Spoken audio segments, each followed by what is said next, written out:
Rio Hondo Prep football is one of the best kept secrets in all of Southern California. As one of the smallest enrollments year in and year out, the Cares have won 14 CIF championships and have been one of the most successful programs throughout their history. Welcome to A Charge to Keep, the official podcast of Rio Hondo Prep football. And now, bringing you the latest news and content from his alma mater, a CIF champion in 2001. From the class of 2003, here's your host, Matt Ursima.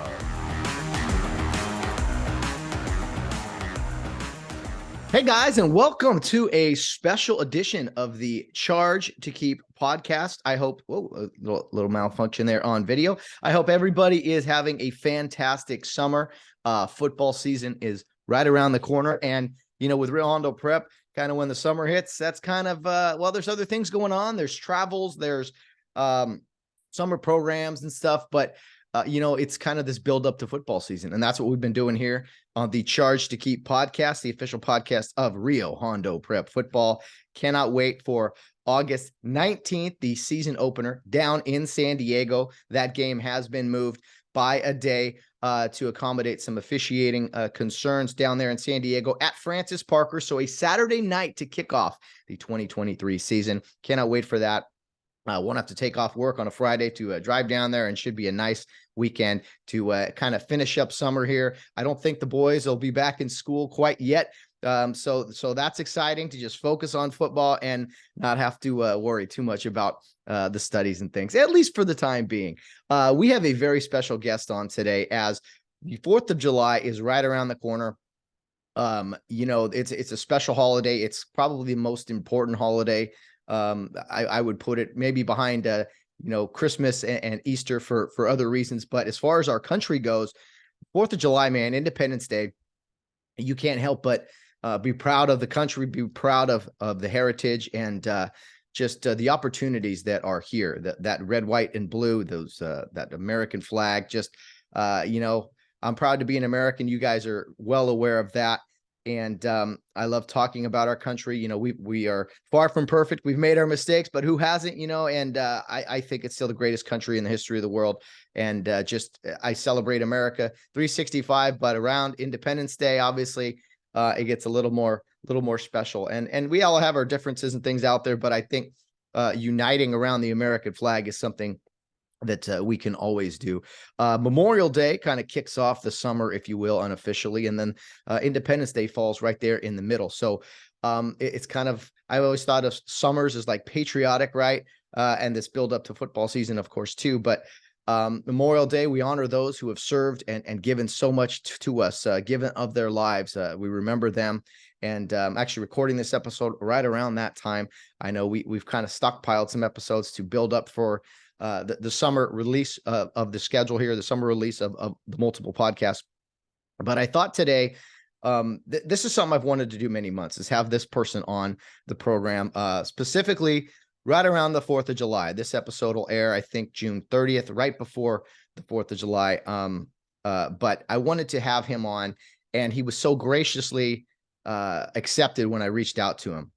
We're going to have today on the show BJ Jacobs from the class of 1998. I could have that wrong. I'll confirm with BJ, but he was on a couple of championship football teams there in the 90s, right in the middle of a three-peat. I think he graduated before the 98 championship, but he was on the 96, 97 team. We'll confirm all that. He's at least one championship under his belt, but I'm certain that he has a couple. A unique guy. I didn't know much about him. Again, I was a junior high kid looking up to all these guys.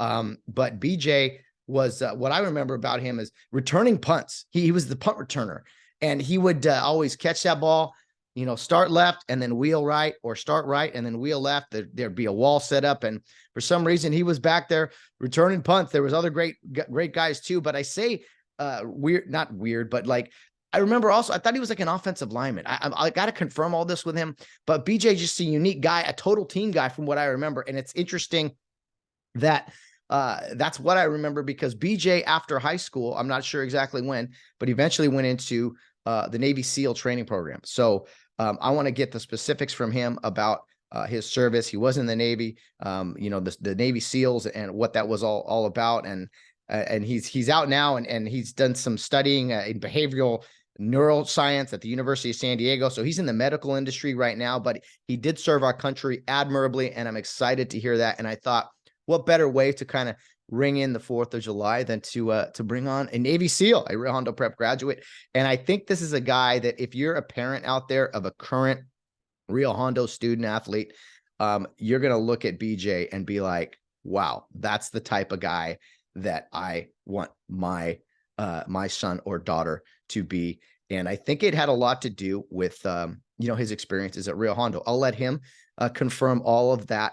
But I'm privileged today to talk to any member of the United States military, let alone someone who served as a Navy SEAL. So without any more delays from me, let's bring on the main event, if you will, a multiple CIF football champion and former Navy SEAL, BJ Jacobs. Here we go. All right. It is now my absolute privilege to have on the program BJ Jacobs from the class of 1998, a former Navy SEAL who is still currently active duty military. He's a doctor with the Navy SEAL program. He'll explain to us all of that as an undersea medical officer. Many great titles, but BJ Jacobs, I gotta say, I think one of your best titles is a Glendora Gator, my friend. What's up, man? How you doing? Well, I appreciate you having me on the show. Thank you. I agree with that. Gators is where it all started for me. It was a great program, great team to be a part of. And yeah, now I'm active duty military, living the dream. Living the dream. BJ, where are you living these days? I'm sure a lot of your former classmates and coaches and everybody wants to know just everything about you right now. But where are you coming to us from today?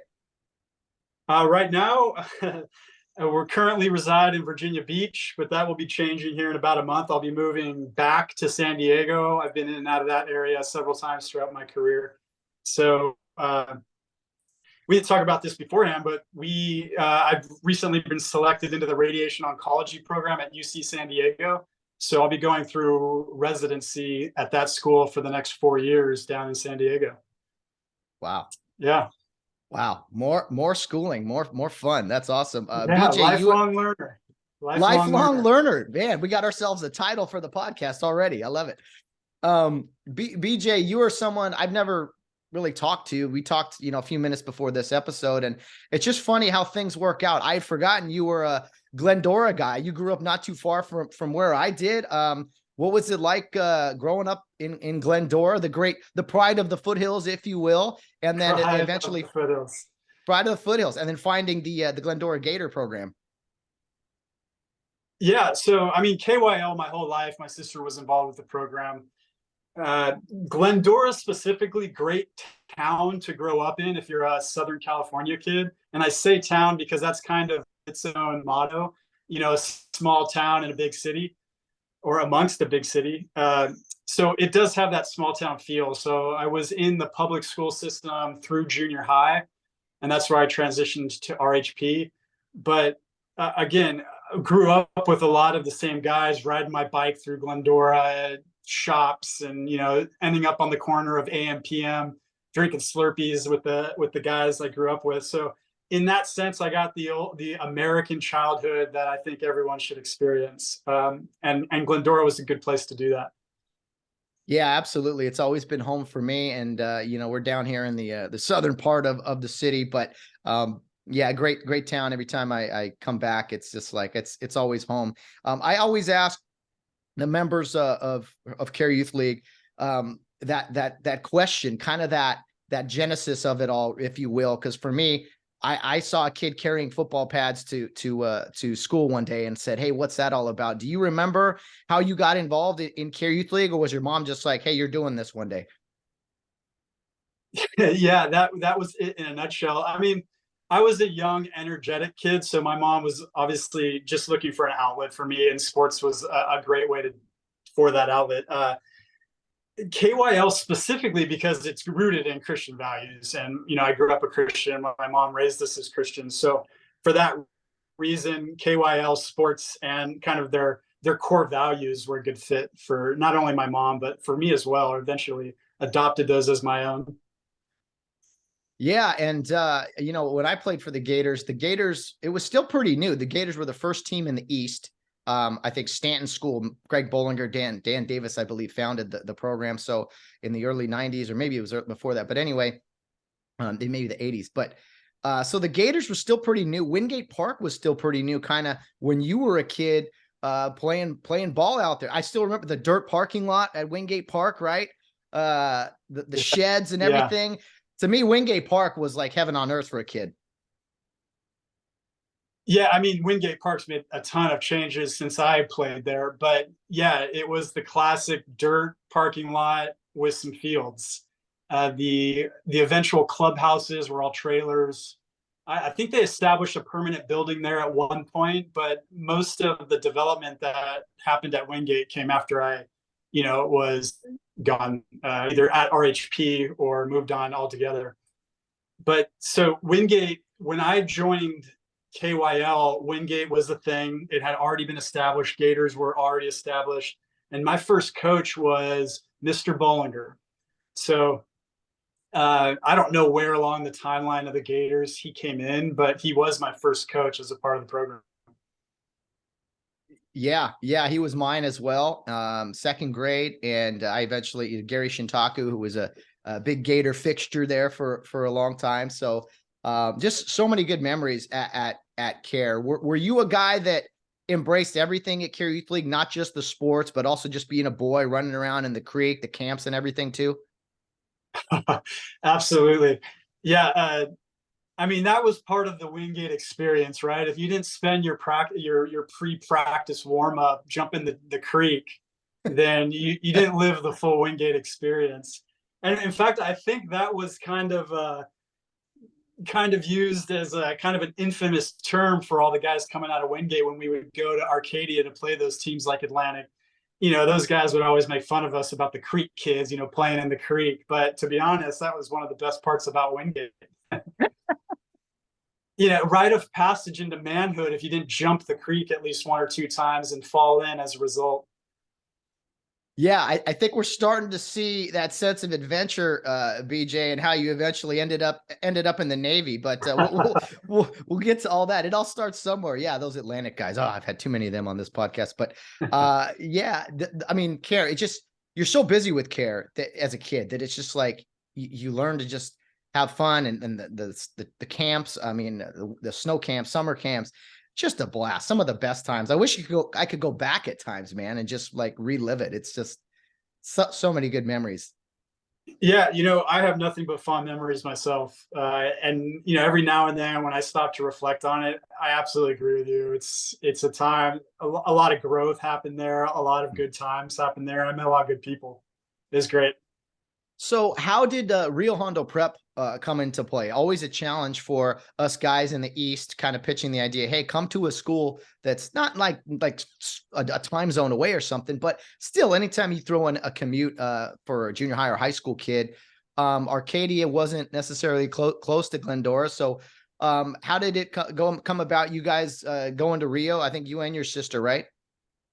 Yeah, both my sister and I went to Rio. My sister actually started in the 7th grade. I started in the 9th grade. My sister is 3 years older than me. So my sister transitioned earlier just because it was a better fit as a school for her. She was an athletic individual, probably RHP. When they recruited me over there, they thought they were getting something more like Sarah Jacobs, but they ended up with Ben Jacobs instead. But yeah, she was a big part of it. And then just the program itself. I grew up in KYL, knew people in KYL, and just the opportunity to go play sports at RHP was a big attractive point. The third thing is that my mom really started pushing it. There was a period where I actually went on a summer trip with RHP. It was my 7th grade going into 8th grade summer. And it was on that trip that, they talked a lot about attending RHP for the 8th grade year, but I decided against it, for a number of reasons, whether it be finances, my own personal choice. But it was through my 8th grade year where my mom kind of saw some writing on the wall, where I started getting in a little bit more trouble. The group of friends that I was hanging out with were not necessarily going in the right direction. It turns out that they made a lot of bad choices in high school. So for all those reasons, pressure from my mom, my sister's example in going to RHP, and then the sports all led to the eventual decision to go there in 9th grade. So I started in high school. Well, it's interesting. A lot of us, started before that. It's kind of either even elementary for some of these guys. But what we're seeing more and more with the current state of affairs at Rio is we're seeing a lot more of kind of that, where not necessarily transfers, although there have been some, but more and more kids at Rio today are starting in high school. They're coming over in high school, maybe trying something else out and then coming over. So things have changed a little bit in that regard, but it's interesting to hear that there was a time, or back in your time, there was that unique start. We're starting in high school, not junior high, but it's totally understandable. And your story sounds so familiar to so many of the rest of us. It's like, hey, here's the path, or maybe Rio's a good answer. And I think for most of us, it has been a good decision. Do you remember, BJ, as a junior high or even a KYL kid, going to Rio Hondo football games and maybe watching some of those guys who played before you? Did you do that a lot? Yeah, absolutely. And kind of going back to my junior high years, KYL didn't have a robust junior high program when I was in junior high at the KYL level. And I think a lot of that was just there were students already in RHP going through athletics with RHP that weren't necessarily involved with KYL specifically.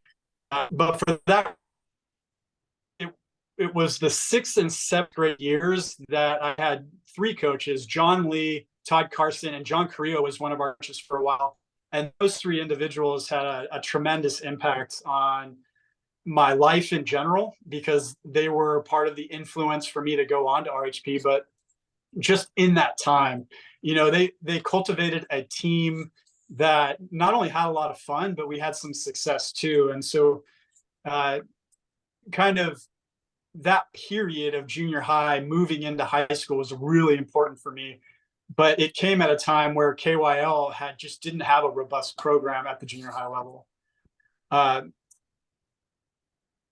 And so going back to your question, it was an influential time for me, and it was those individuals that kind of built that way forward for me.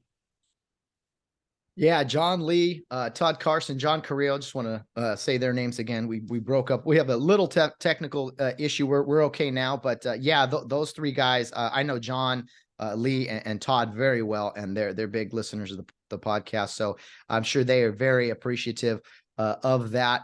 BJ, tell me about Rio Hondo, your early experiences. I don't know what school you were at before, but Rio is very unique. It can be eye-opening to some young men and women, just kind of the curriculum and the pace really of it all. So you come into Rio in 9th grade. Was it a tough adjustment for you, or did you just kind of embrace all the things Rio had to offer? I think some of my teachers would say I had a tough adjustment time. But going back to the point you made earlier about, more and more students coming in 9th grade, that was not common when I started. And I think that's probably due to the rigors of the program at RHP, the time demand, things like that. Students just weren't used to it. Having to put up some of those things that a lot of people see as enjoyable during your high school years in order to stay committed to academics, stay committed to sports. I don't know if there's a lot of people that adjust to that quickly enough and well enough to call RHP a fulfilling experience for them. That was the case when I was starting. And so there was actually a lot of people who didn't necessarily think that I was going to have a ton of success in the program just because I was coming in so late. So to say all that, there were some adjustments, some needed adjustments that I needed to make personally in order to make it through high school. And, I think we can probably make a good argument that I didn't make all those adjustments by the time I graduated, but RHP was a great bridge for me to kind of navigate adolescence and start, that path into manhood, which I eventually would carry on into the military and beyond. So I got to ask a question. This will sum up a lot about you. Were you a choir guy or a band guy? Tell me right now. Well, we didn't have band, so Okay, you're off the hook. we didn't have band. That program was largely extinct while I was there. I did grow up playing the clarinet, and this, if anyone's listening to the podcast during my tenure there, they will know that I tried to pick up the clarinet for my senior recital, and it might be the most infamous senior recital still on the record for how bad it was. I mean, people didn't know whether to clap or cry for me. It was that bad. So yes, I was a choir guy by necessity, but also had maybe a small fleeting hope that I can be a band guy. You know what's interesting, Ben, is that Rio, again, they not force you, but they want you to try things and experience things that maybe you would never do. And so maybe you would never have played the clarinet. Maybe you would never be in the school play or the trip play. Like you got experiences in a little bit of everything. And I think that's good for us, kind of knowing what we're good at, what we're not good at least trying different things. I mean, were you in the trip plays? Do you remember any performances like that or anything? Oh, absolutely. During my time, I just mentioned that we didn't have a band, but drama and choir were both popular subjects when we were there. So everyone did both. And then we had the summer trips. I was a part of 2 summer plays. Not big parts or anything like that, but definitely a good experience. And to your point again, the liberal arts education, that's kind of the whole crux of it, right? Kind of getting exposure, becoming well-rounded in a lot of different areas that will help you go on and be successful in life. So I think RHP really modeled that template well. Yeah, and those plays in the 90s, if I remember correctly, they were a big deal, those summer trips. I mean, they had all kinds of props and the stage. And I mean, I remember the Civil War play. That one was really something else. And yeah, whether you're a main character or a small part, I think it taught teamwork, repetition, just all those good things. You're right. As far as liberal arts go at Rio, man, you get to do it all. So it sounds like you had a good time. Yeah, I was active in everything. I think my thespian career started and ended at RHP. Thespian career. I love it, man. That's awesome. Well, let's talk about what this podcast is mainly about, BJ, and that's Rio Hondo football. You got to play in an era where the 8-man success really was taking off. Late 90s there, 3 straight championships. You were on 2 of those in 96 and 97. And I don't know if you were on the team in 95 as a sophomore, where Rio lost the championship game, I think by 2 points at home. First championship game I ever attended, which I'll never forget. But 2 championships under your belt. I mean, what are your specific memories of playing Rio Hondo football? Well, RHP football, I hope it's still the case, but it was the kind of the epicenter for everything RHP. Um, uh, Personal development, team development, all of it happened mainly through the football program, in my opinion. Um, I was just really fortunate to be a part of the group of guys that I was through high school. So we were still 8-man football at that time. The championship that we lost, I was a part of that team as a sophomore. It was Antelope Valley. And to be honest, that was probably the most memorable championship I was a part of. The following year, Antelope Valley, I think, had gone up to a large school division, so they weren't a part of the division anymore. And we weren't playing necessarily the greatest small school division teams. So it was a little bit anticlimactic that year, but that Antelope Valley game with the seniors of the class were guys like Gabe Martin, Ed Maldonado, Dan Calvillo. That was a great time to be a part of RHP football. The guys just under them were guys like Josh Krieger and Dave Diaz, those guys, Marcelo. Being a part of high school during that period was very rewarding. And then the 2 championships we went on to have in 96, 97, they were good. It was, obviously that's the goal of every season, is to win the big game.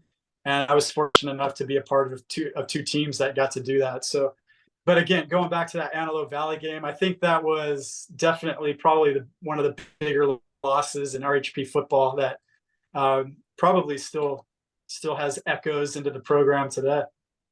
Oh yeah. I can't talk to Dave Ramos without him bringing up the head slap, phantom head slap, and the call. And anyway, it was a wild game, and yeah, I felt for those seniors. Would you say that being a sophomore and seeing that great senior class that was so close, do you think there was added motivation to you guys as juniors and seniors to be like, they worked hard and just fell short, and kind of not wanting to have that feeling again? Did it motivate you guys to push even harder the following years? Yeah, I absolutely think that. I think probably even more so for the incoming senior class. I think it did have the specific result of season, and football can be long seasons, especially if you go far into the playoffs and onto the championship. So I think everyone maintaining their focus and discipline throughout the whole season was definitely magnified because of that loss the previous year. Yeah, absolutely. I think the biggest memories I have in life, there's a lot of good things, but I think it's the things that leave a sour taste in your mouth. Maybe a tough loss in a game or something that just like you almost, I don't know about you guys. For me, I remember the losses more than the victories. It sounds like you're similar in that, because you brought up that final loss there as runners up that kind of stood out to you the most. I want to talk about you specifically for a minute. You were a guy. I just remember you returning punts. When I think of BJ Jacobs, I see your name on the banners. I'm like, punt returner, because you seem like every time you caught a punt, dude, you're taking it to the house. You start right, go left behind the wall, or left and then right. I mean, every time you touch the ball, man, I thought you were going to score. BJ Jacobs, famous punt returner for Rio Hondo. Yeah, well, I appreciate that. I don't know how famous I was. I think I was more infamous. I think that the coaches at the time were more afraid. It was either that score a touchdown, or it was that I would fumble the ball, and I didn't put any of the coaches in a very easy position to know which one was going to happen from play to play. But yeah, I think that was probably my claim to fame. I was fortunate enough that they didn't want Josh Coulter running the ball, because he was the quarterback. He was the big fullback. They couldn't let him get injured.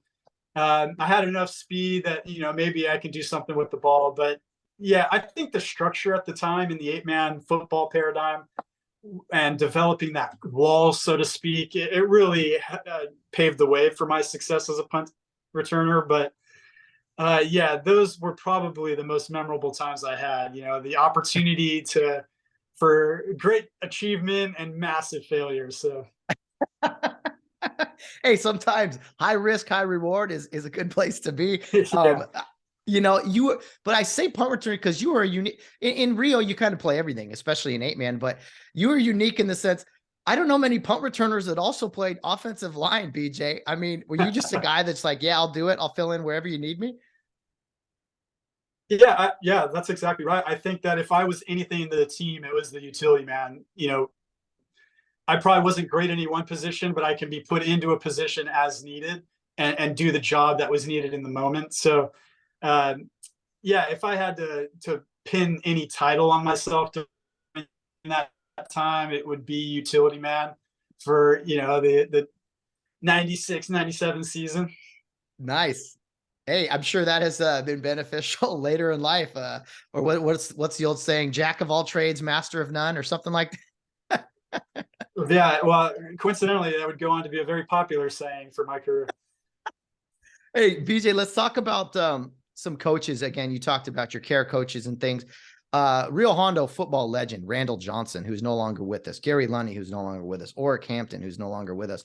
3 legends that I always want to talk about on the podcast, just because it's important to know our heritage. I mean, I don't know if you have any specific memories of each of those guys, but if you could tell me at least, I don't know, your memories or the influence on them. We'll start with head coach Randall Johnson. I mean, just a guy, no nonsense type of guy, right? Yeah, that's exactly how I would put it. he might have come off as rough around the edges or stoic, but definitely cared about the guys as individuals and the program itself.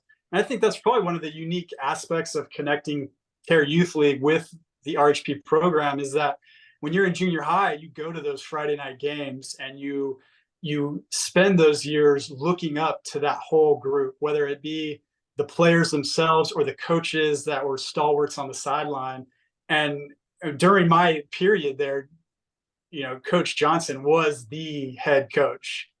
And I say that with a lot of respect because he had just run the program for so long and had been kind of the figurehead of it for so long, that when you were aspiring to be varsity football at RHP, you were aspiring to be coached by Mr. Johnson.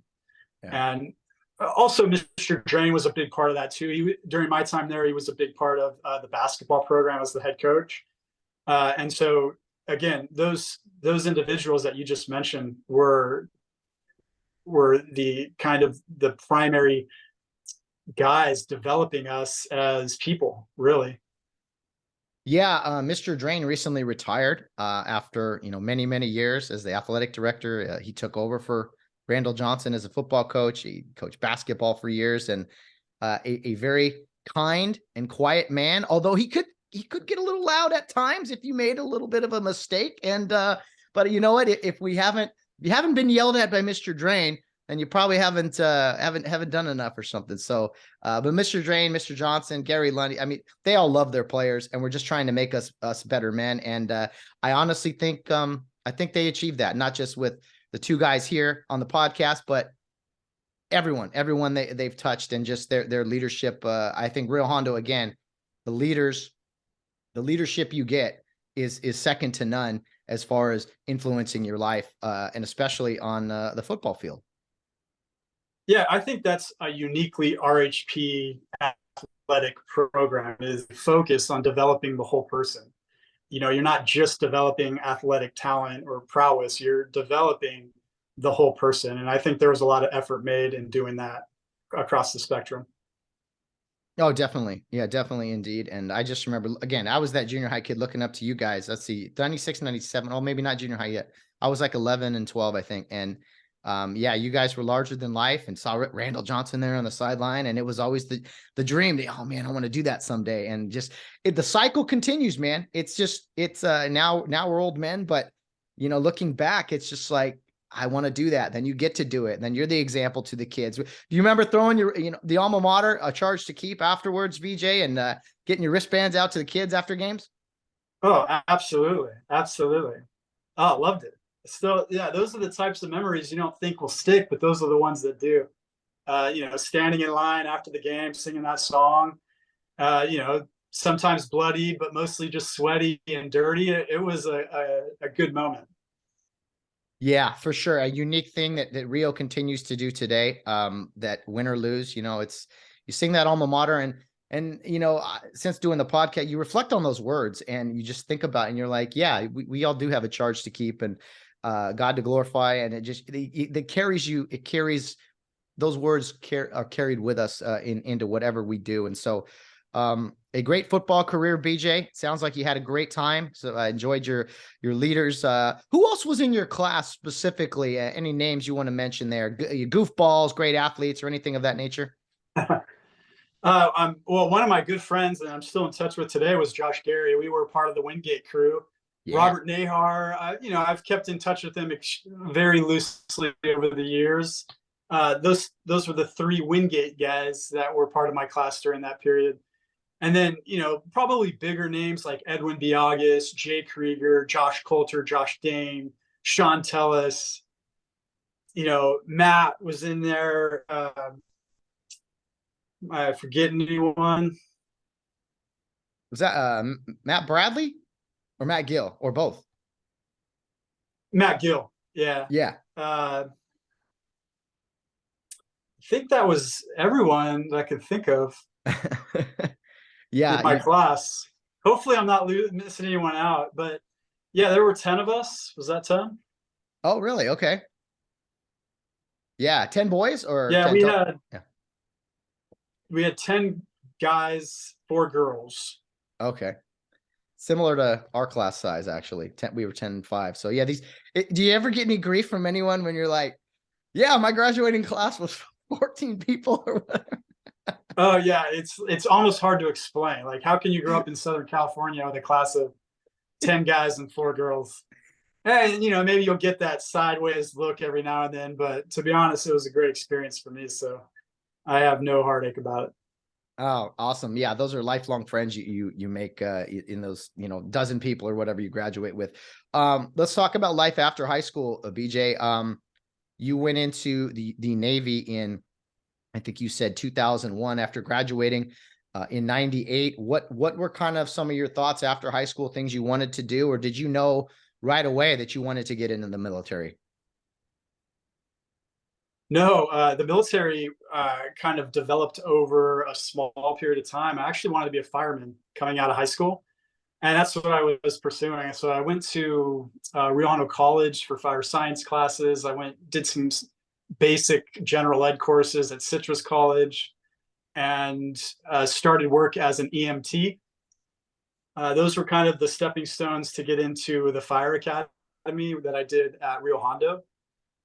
And it was in the fire academy that I met a few ex-military guys that were going into the fire service, and talked a lot with them about special operations.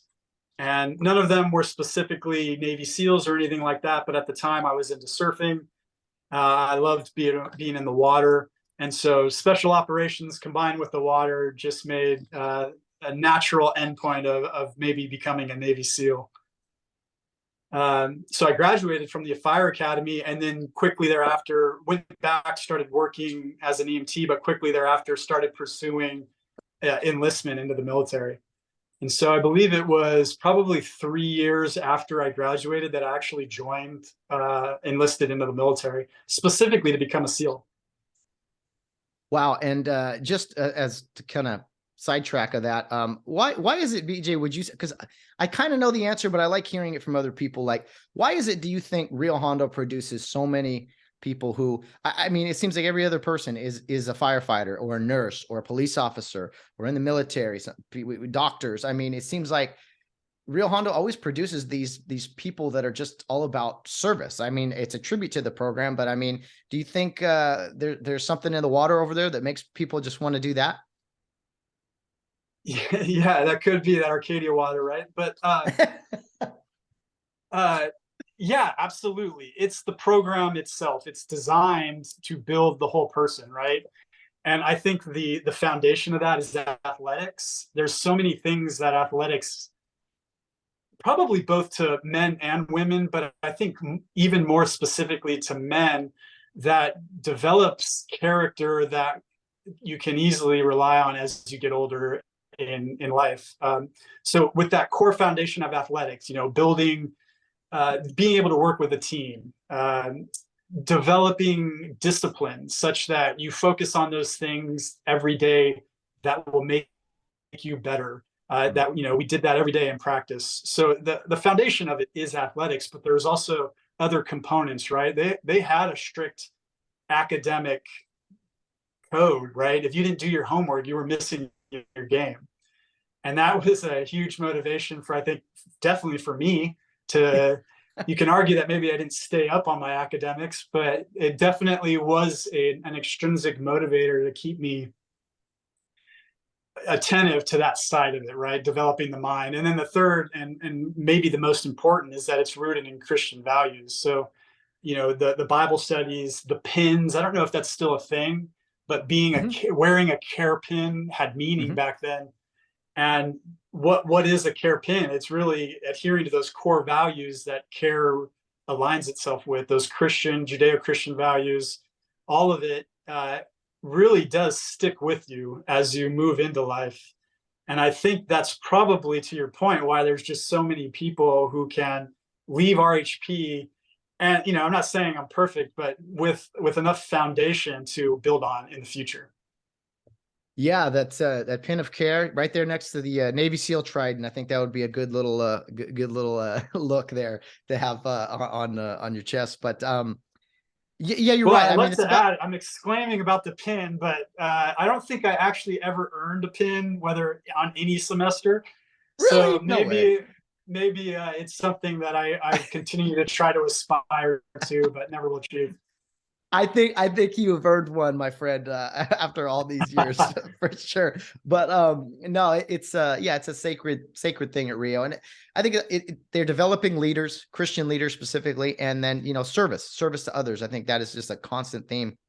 From what you said, and I don't know, I find it hard to believe, BJ, that you were, academics were tough for you when you're now a doctor and a neurosurgeon studies and all this and that. So I don't know what changed or whatever, but man. Well, I mean, again, I've been very fortunate from a young age to be around great people that have always been, motivating me to make the necessary changes. And that's really what it was. Yeah. Just finding it in myself and, being capable of learning from others to make the necessary changes to be successful at whatever you're endeavoring in.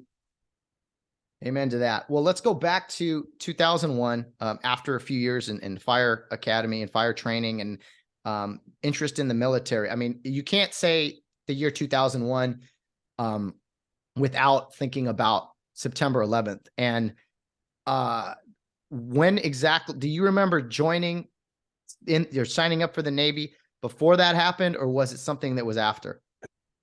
Yeah, I was a pre 9/11 guy. So, I've been in the military for 22 years now, which is a long time. So a lot of the pre 9/11 guys are either retiring or about to retire. So I joined the military explicitly to, kind of at the most fundamental level to see if I had what it takes to be a SEAL. I didn't really know what the job entailed. I didn't know what kind of experiences I would have after, or if I would make it through training. But so I was a pre 9/11 guy. I knew exactly where I was on 9/11 because it changed everything. It changed the course of my life. It changed the course of many guys' lives. But I think that's one of those Kairos moments that everybody knows where they were. So I was in intelligence specialist A school when 9/11 happened, and we watched the second tower get hit, and we eventually all staring wide-eyed at the TV, watched the towers collapse. So it was a big moment in my life. Did that impact, I mean, how did that impact you guys? Did you kind of know after that, like, did things become just more real in your training? Like, hey, we don't know what's going to happen in the next few months or even years. But I don't know, we better get ready quicker. Or I don't, was there anything that went through you? No, to be honest, no, just because I didn't know, right? You don't know what you don't know. I didn't know the changes, how impactful that moment was until, I had a chance to become a SEAL and go through the deployments. And now looking back in hindsight, how much 9/11 just changed everything. And so it's kind of the clarity of hindsight, really, that I can say that, that was a big moment. But at the time, it was really me trying to just discover in myself whether, that question I think a lot of men have is, am I worthy, right?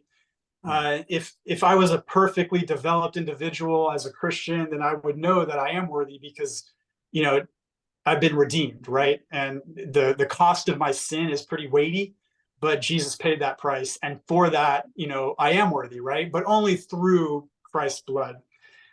Moving forward, as a 21-year-old kid, I couldn't have said that then. So really, I was just trying to figure out if I was worthy of anything. And I think that was probably the impetus for me joining the military, me going on to SEAL training. So yeah, that moment was big, but I didn't really understand the impact of that moment until much later.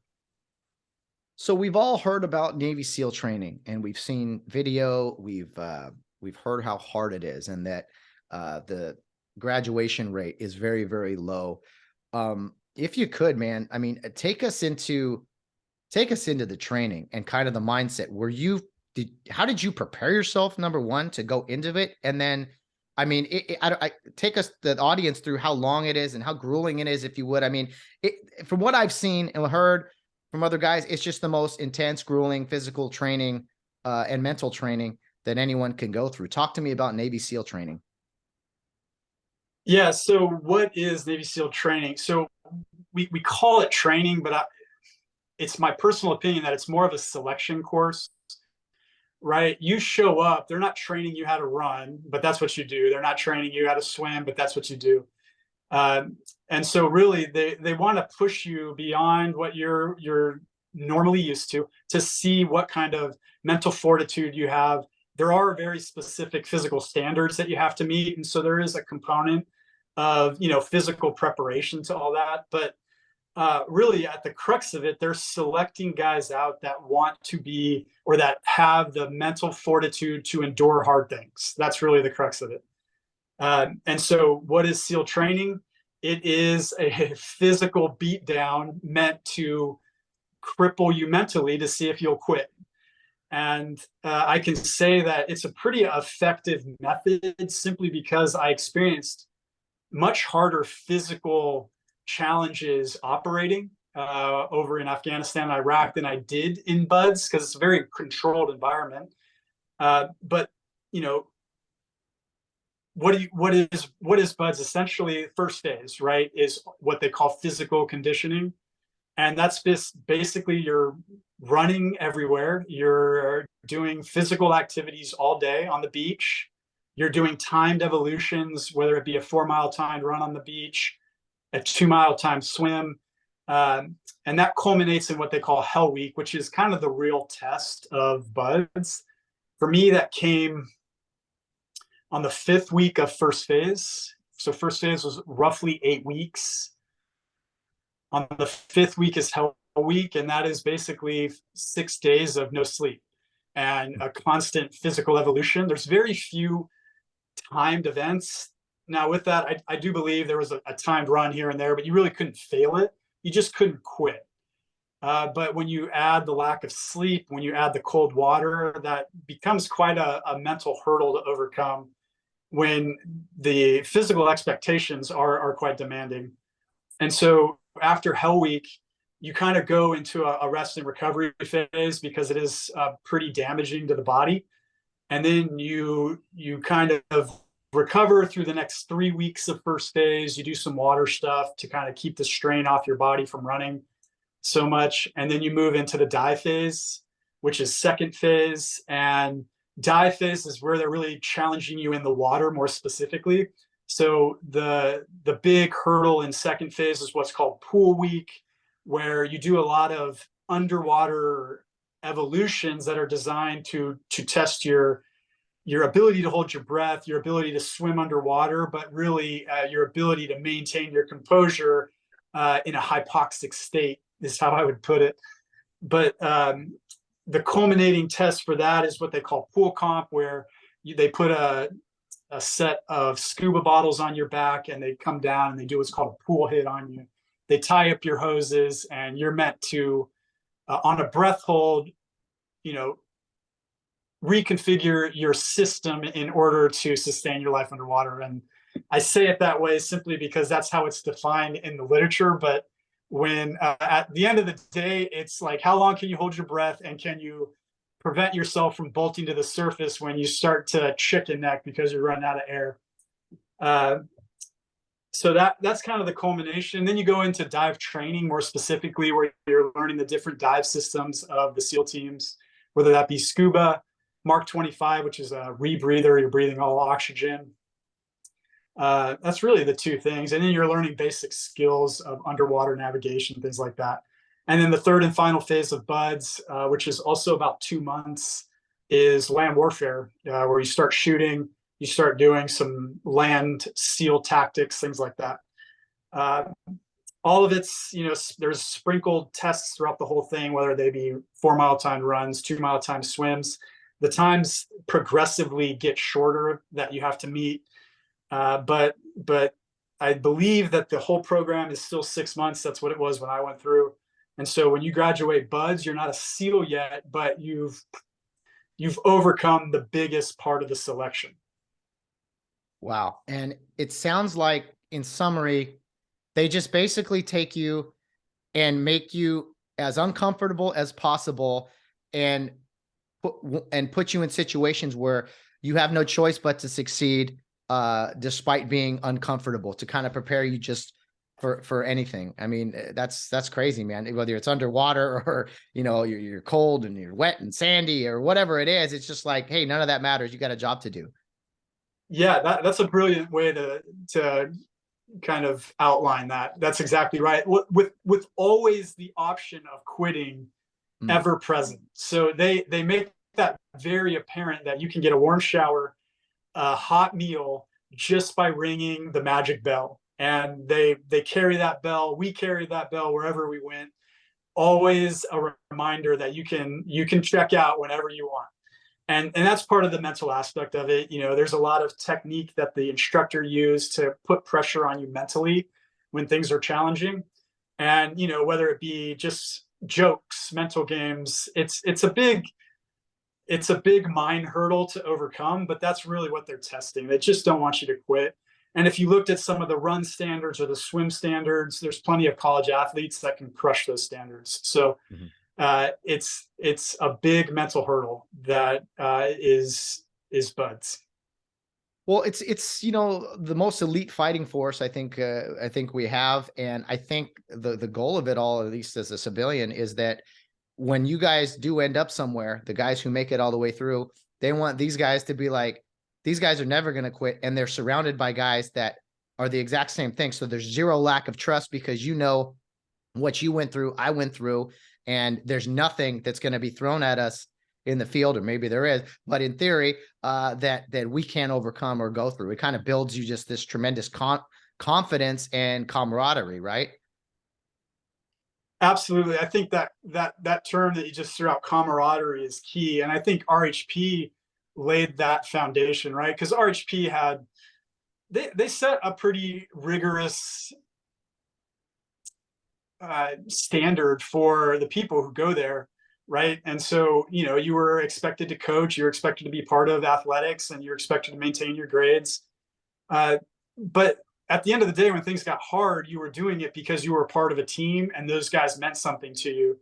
And, you know, it's kind of the brotherhood at large was laid at RHP in a very significant way. And I think probably, you know, when you go through hard things with people, it not only develops you as an individual, but it really bonds you with those people that you have to struggle with. And that's the essence of the brotherhood, right? When you meet another SEAL, you know that they've endured hard things that you yourself went through, and there's an instant bond there. I think that all started at RHP. That's phenomenal, man. That's great to hear. I think alumni and parents of current kids probably love hearing that. How many guys do you remember you started with, and how many finished, if you know that number, or at least some estimation? I would have to guesstimate, but I'm pretty sure they set our class number, our class up number, at 180. So they actually ended up cutting. We had over 200 guys that were waiting to class up and start buds, but I think they cut some of those guys to 180. So we started buds with 180. We ended Hell Week with, I believe, something around 29 to 30. And then through the course of second phase, we lost a few more of those guys, but we also had guys rolled into our class. And by the time we were graduating, I think we were graduating with 39 or 40, but there were 17 original class 240 guys that made it straight through. So wow. Yeah, there was a big attrition rate. And to say that buds just gets rid of people who are injured or things like that, it's not really a thing. So if you get hurt or something, some of those guys eventually got rolled into other classes and made it through later classes. But of the original 180, there were 17 of us that went straight through. Man, that's I was never good at math, but I mean that's I don't know, 10% or something. Yeah. 17 out of 180. That's pretty grueling training physically and mentally. For, as you said, these guys are not like these are some of the best athletes and in shape dudes in the world, and for this to be too much for them is too much. Let's see, 17 out of 180. Yeah, just under 10% of you guys made it, and that's crazy. BJ, I got to ask you a serious question, and whatever you're at, I will 100% believe you. Was there ever a moment? Was there ever a moment where you thought about ringing that bell? To give you an honest answer, I'm going to think about it a little bit. Sure. And I'm going to be honest, no. Does that mean that it wasn't hard or I didn't think it sucked? Absolutely not. There were some real challenging times, but it wasn't a challenging time in that I don't know if I'm going to make it. Maybe I should ring out. It was more like, I hope this ends soon because this sucks. Guys like who I've heard, I've seen Marcus Luttrell, who's a podcaster, and his story is phenomenal. Jocko Willing, he's a public speaker and a former SEAL as well. And there's other guys I've heard from SEALs, and a lot of times when they talked about kind of that don't quit attitude, it wasn't like, oh, this is it, we have so much to do, we got to do it was almost like, hey, just get through this one, and then the next, just get to lunch, just get to what, it was just like, you don't look at it as like this huge overwhelming experience. It's just like, get this job done, finish this one, and then the next one, and then the next one. It's like, it's the cliche or whatever, right? Just one bite at a time type of deal. Was that kind of your mentality? Yeah, baby steps climbs mountains, right? So yes, but probably not on purpose. I would say that's the mentality I've adopted as I've grown more mature in my thinking, but probably because I was just short-sighted. I think that maybe the benefits of being a poor strategic thinker and just being in the moment benefited me a lot, but not because I was made some kind of profound discovery, but rather because I just didn't have a good ability to think past my own nose. Well, you made it, man. One of the few to cross the finish line there. You said 2003, you were with SEAL Team 8. And I want to ask, as far as specifics, like, did you have what was kind of your, like, I don't know if are there like different specialties or whatever that every team member has? What were kind of your main responsibilities or specialties? That's a great question, because the SEAL teams are structured a little differently than some of the other special operation forces. So in the SEAL teams, bread and butter is what I would call unilateral assaults or close quarter combat, CQC. That's where you're going into houses and you're clearing rooms and everything that entails. But within your platoon, you have what I would call it collateral duties.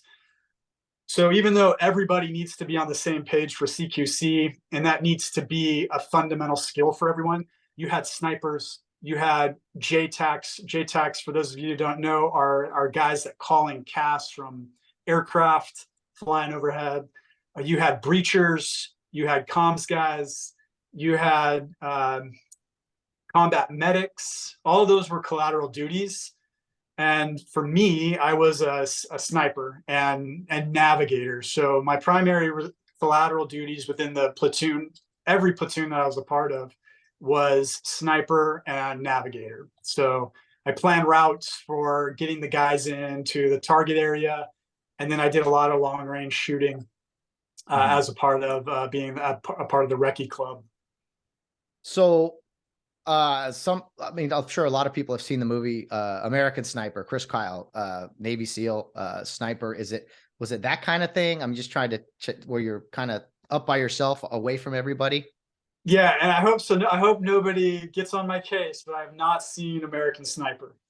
It's understandable, but not because I haven't heard it's a good movie. I've heard it's a very good movie. But if I am correct, they were doing a lot of sniper Overwatch, sniper hides in Iraq during the movie, and that is a small part of what we did. So it was very theater specific what we would find ourselves in.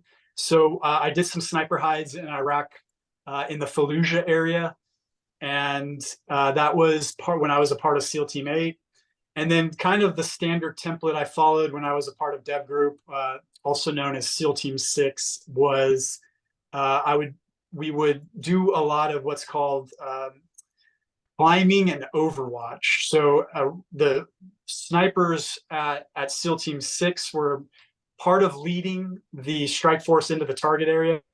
And there were specific kind of combat roles that came with that. We interrogated people that we might find on our target or on the route into the target. We would chase squirters. We would be the first to climb onto high points of the target and clear open areas so that the assault force can make entry safely. So that's kind of what being a sniper evolved to for me. But traditionally, the Iraq template was to set up hides, do overwatch, and pick off targets as they presented themselves. So a little bit different in what I ended up doing for the bulk of my career. But yeah. Yeah. Basically covering your guys and, keeping them safe. Sounds like a lot of what you were doing. 2003, like I said, SEAL team. I mean, that's really when everything got going, in Iraq and Afghanistan. So you just finished, you become a SEAL, and then all of a sudden it's like, all right, here we go. And everything started going. How long were you an active SEAL, and how many deployments did you do? Yeah, so I often advertised that I was a SEAL for 12 years, but it was probably more like 11 and some change, 11 years and some odd months. I did 7 true deployments, but blew out a couple times to do some combat operations. So generally, you might hear me obscure those numbers. I might say 8 or 9, but real world combat deployments per the Navy, I've done 7. And each of those deployments is approximately how long? That's a good question, because that also kind of changed as my career progressed. So at SEAL Team 8, a typical deployment was 6 months.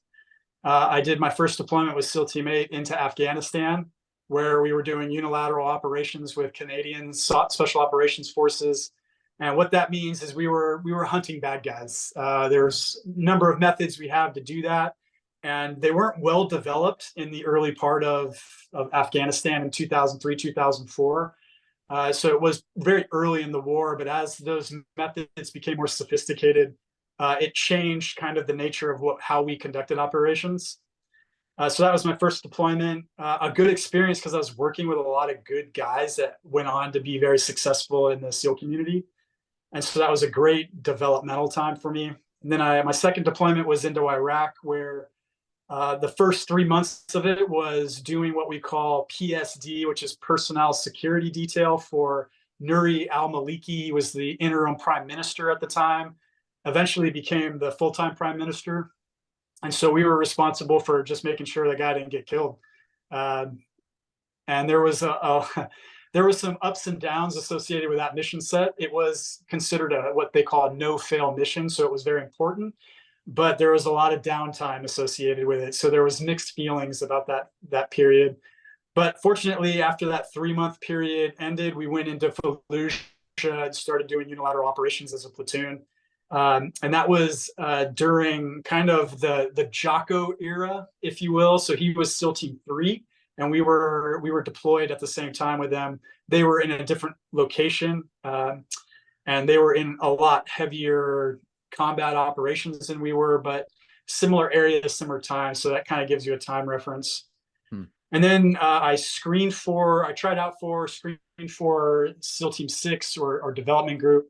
And there I was assigned to Red Squadron, where I did 2 deployments in Afghanistan, and then went on to Silver Squadron, which was a new squadron at the time. So I was fortunate to be a plank owner there, and ended up doing 3 deployments into Afghanistan with them, and a number of other kind of one-off things with them. So that kind of ended my time in the SEAL teams. It was during that last deployment that I was deciding to go back to school to become a doctor.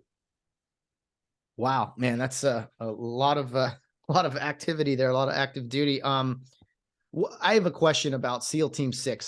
SEAL Team 6 for us civilians, it's like, oh yeah, that's like the number 1 team or whatever. Why is it SEAL Team 6? And is that just a myth, or is that a real thing? Like, why is SEAL Team 6 like, hey, these are the the guys that you want to be on. Yeah, I mean, generally most guys are not going to use that term SEAL Team 6 unless they're, maybe they're trying to boost their ego a little bit. Yeah. It used to be more of a classified operational term. So when they conducted operations, they would use the moniker SEAL Team 6. And then administratively, it was development group. So development group is not only involved in direct combat operations as what is called a tier 1 counter-terror force, but they also do research and development. So that's where that development group came from. But that's also a more administrative term. So development group as a whole is responsible for research and development of small unit tactics and new combat operation equipment. So they do kind of parse out the two different responsibilities on paper differently, but at the end of the day, it was all the same guys doing the same stuff. Interesting. Yeah, I've always I was like, why would it be 6? Why wouldn't it be SEAL Team 1 or what? I don't know. These are random things I think about when I hear guys talking about all that. And the SEALs are always sent in, it seems like, again, when something absolutely has to get done. When Marcus Luttrell's helicopter goes down, or when the Osama bin Laden raid, of course, the Captain Phillips situation. I mean, these are all scenarios where it's like, yep, send the SEALs. They're the guys. They're the number one. I mean, do other branches of the military, because there's some great, like, I don't know, there's some great other special forces, special ops in other branches, but it seems like, I don't know, the SEALs are always the ones that are like, nope, these are the top guys, send them in. Yeah, so that could be for two reasons. One, they just get more media coverage. Two, it could also be because they have poor PR. Because with development group and SEAL Team 6, they fall under what's called Joint Special Operations Command. And under Joint Special Operations Command, there's 2 tier 1 counter-terror forces. One in the Navy, which is development group, and the other, which is known as Delta Force in the Army. I'm sure you've heard that term. Chuck Norris popularized them in the 80s, yeah, maybe even the 70s. But so they're basically the Army's tier 1 unit, counter-terror unit. And so to take away anything from them would be a misstep, because they were doing very good work.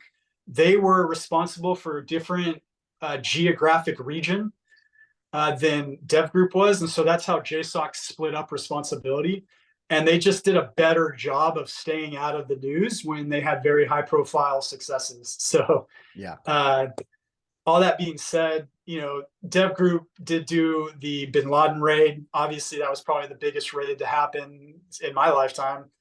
So that obviously garnered a lot of press, but it's not to say that the Army's special operations have not done phenomenal things during the course of Iraq and Afghanistan, and deserve a lot of credit for it. At the end of the day, the institutions are different. They're structured differently. They develop their individuals differently. But at the core of it, special operations are just made up of great people, whether you're Army, Air Force, Navy. So there's always going to be a competitive competition to say who's the best. But at the end of the day, you put the best SEAL Team 6 operator against the best Delta Force Ranger guy, and they're going to come out equivalent. Yeah, absolutely. It's a friendly rivalry, I'm sure, but at the end of the day, you guys are always on the same team, much like that Army-Navy football game, which I love watching every year. Friendly rivalries there, I'm sure. But yeah, exactly. Dev Group is the combination group, right, of what you were saying, of where you have some guys from different branches. Well, so Dev Group does have those guys, but the core of it, the actual operators, are all SEALs, which is a little bit different than how Delta is structured. And I say Delta because I don't want to give away any of their other terms. They actually do go by different terms. But all that being said, Delta will select any applicant from any branch of the service. You go through a selection process with Delta, and if you come out on top, then you'll get to be a part of that unit, and you'll be transferred to the Army as a result. With the Navy, it's much different. So only SEALs can try out to become operators at Dev Group. And there is another selection course that you have to go through. So if I was going to distinguish the different elements, special operation elements across the whole military, the best guys are the best guys, whether they're in the Rangers or the Air Force. But the lowest common denominator, which usually makes up your weaker links, is a much higher standard at places like Delta and Dev Group. So you're getting a more homogenous group of guys that are like-minded, they have similar skill sets, and they're very talented people. That's why that concentration process, having to go through another selection, just makes the unit a little bit more efficient. Interesting stuff. I could talk about that, this stuff forever. Real quick, you mentioned on your deployments, you had 7 of them or maybe more than that, but you said there was kind of a big difference between your deployments with SEAL Team 8 and your deployments with Dev Group. I mean, what would be kind of a summary there in the differences in those two different deployments? We were doing similar things. We were doing capture kill missions, hostage rescue. Every now and then we'd be involved with an SR, which stands for surveillance and reconnaissance. That was typically more of a sniper mission set. So the regular SEAL teams, the Dev Group guys, they're doing similar stuff, but at Dev Group, you have a concentration of very talented individuals, and you have a support network and assets that are much more robust. So you typically get higher value targets that you're going after. You're getting more important mission sets that are assigned directly to the unit, as opposed to some of the other teams that are kind of having to create some of their operations out of whole cloth, meaning they're doing the intelligence gathering and they're assessing on their own. It's not to say they don't have support. It's just not as robust as the JSOC Enterprise offers. Interesting. Well, you started in 03. You said you did about 12 years, 11 and change in the active as an active SEAL. We talked about the Bin Laden raid briefly. I remember where I was when that happened, much like 9/11, and it's today. I'll never forget how good of a feeling it felt, and to know, yeah, the SEALs went in there and handled business, and it was just like, I don't know, it was a sense of relief, but also, like, I just remember thinking of the families and everything, and the fact that Navy SEAL guys carried out that mission. BJ, was that a sense of pride? I don't know, super pride, whatever you want to call it, that it was in fact the Navy SEALs that went in there and took care of that? Oh, absolutely. I mean, anybody who's anybody, whether you were a cook or a premier operator, combat operator, wanted to be a part of that. So absolutely, it felt good to be a part of the community when it happened. I was at Dev Group when it happened. I cannot claim that I was part of the operation, unfortunately, which would have been great. But yeah, obviously it was a huge victory. I know exactly where I was when it happened. So being a part of that victory was a pretty big deal. But again, I can't say that there's not maybe a small bit of jealousy to have not been directly a part of it. Great stuff. Well, God bless you all, and for going on those dangerous missions and for, carrying out justice in my opinion. So yeah, 2011, that was, you were still in 8 years or so. And so you eventually got out, and well, I don't know if you ever get out, but you are now, you transitioned from kind of being there, a combat guy, to medical side of things, being a doctor. Talk to me about transitioning out and kind of what you're doing now. Yeah, this kind of goes back to that previous comment I made about maybe not knowing exactly what I was getting into as I was getting into it. But so I had no education going into the military except for some fire science classes, like I mentioned. So when I decided that I was going to pursue this trajectory of becoming a doctor, I really didn't know all that it entailed, but I knew I needed to start with my undergraduate degree. So I applied to a program in the military basically that would allow me to go to school, get my undergrad degree, commission as an officer, but also it would allow me to apply to medical schools. If I was fortunate enough to get in, they would allow me to go on and pursue my medical degree. So that's exactly what happened. I ended up getting accepted into the program called Stay 21, or Seaman to Admiral. I went to the University of San Diego for 3 years to get my undergrad degree in neuroscience. And then during that period, I was applying to med schools, and ended up getting into the military med school called USIS. It stands for the Uniformed Services University of Health Sciences. So naturally, nobody wants to say all that. So USIS is the commonly known term for it. I got my medical degree.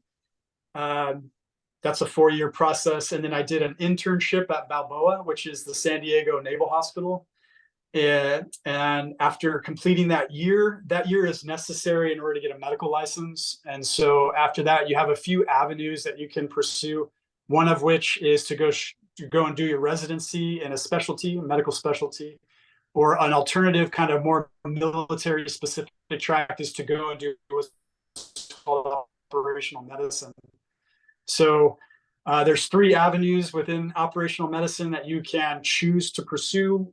You can be a flight surgeon, you can be a general medical officer, or you can be an undersea medical officer. And so the reason why I ended up going the undersea medical officer route is because they directly support the SEAL community, the dive community, the EOD community, and submarines.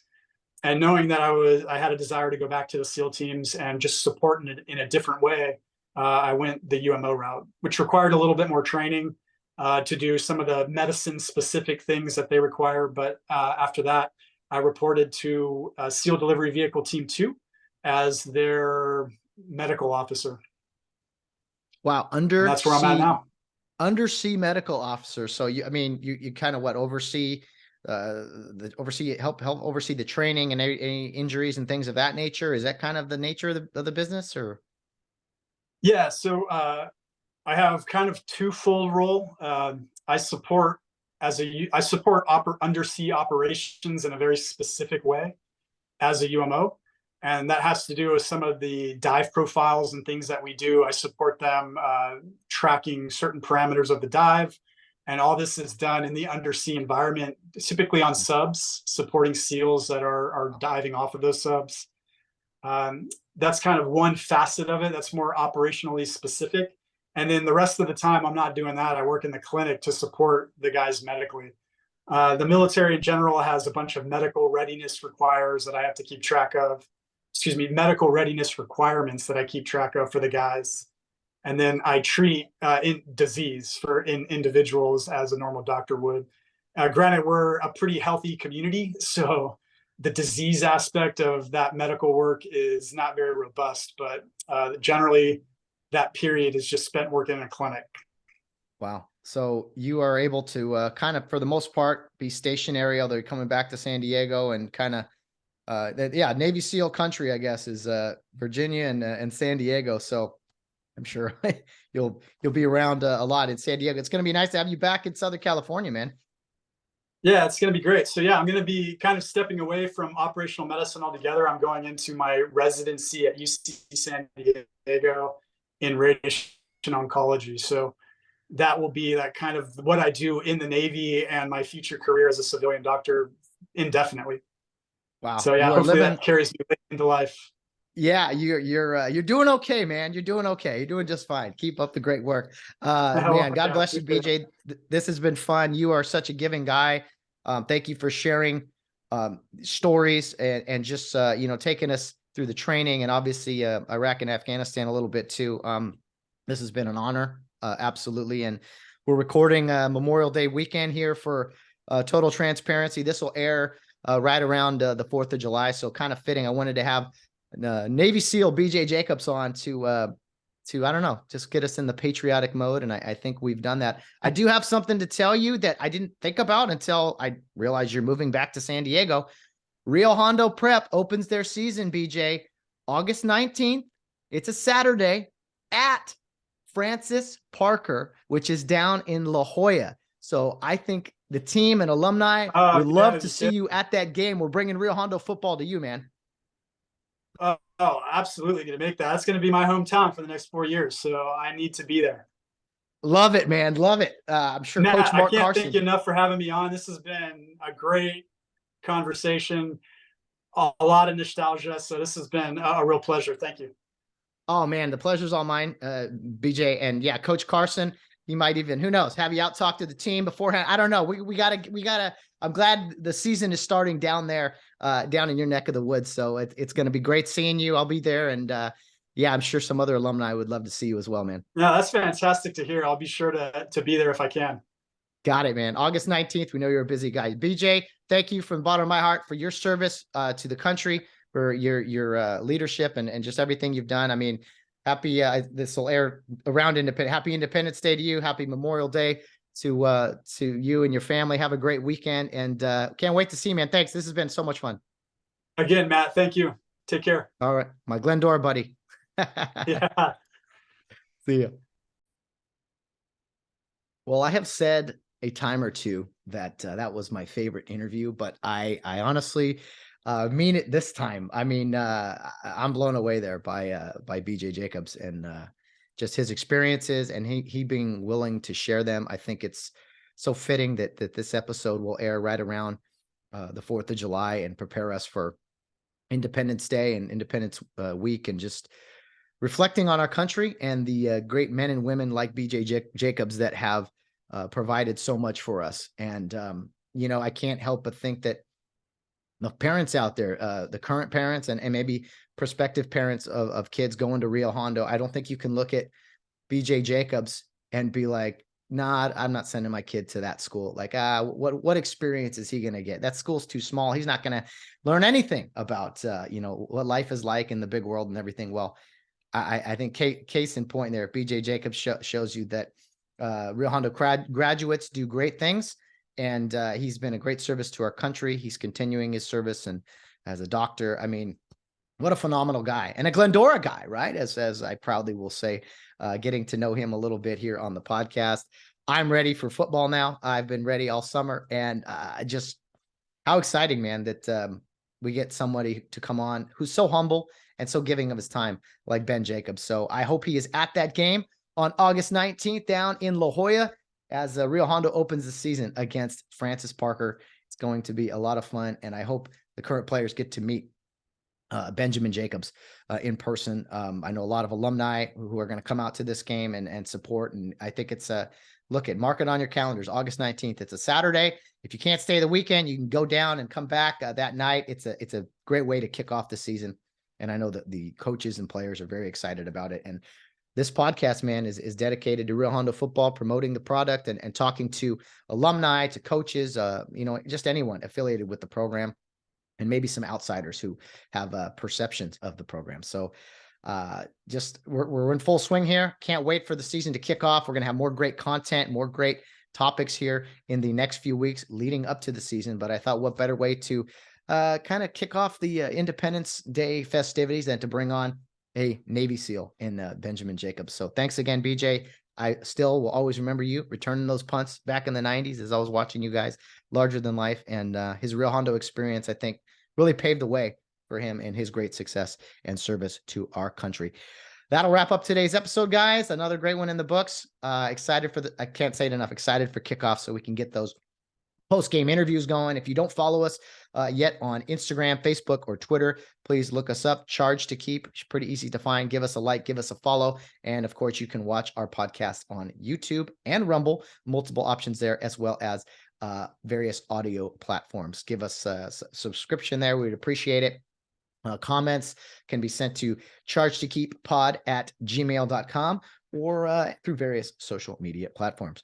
Appreciate you guys. We all have a lot in front of us still before this season kicks off. But man, if you're not ready to go, if you're not ready to, after listening to BJ Jacobs and kind of that never quit attitude of Navy SEAL training and just Rio Hondo football, I mean, I don't know what else is going to get you juiced up. So enjoy your 4th of July, everybody. Happy Independence Day. Wave that American flag proudly, as I know most of you will be doing, and celebrate the great country that we live in, because we are very, very blessed to be here in the United States of America. Thanks for tuning in, guys. And as a solid reminder to always be humble in victory and gracious in defeat, because we always have a charge to keep. A charge to keep I have, a God to glorify, a never-dying soul to save, and fit it for the sky.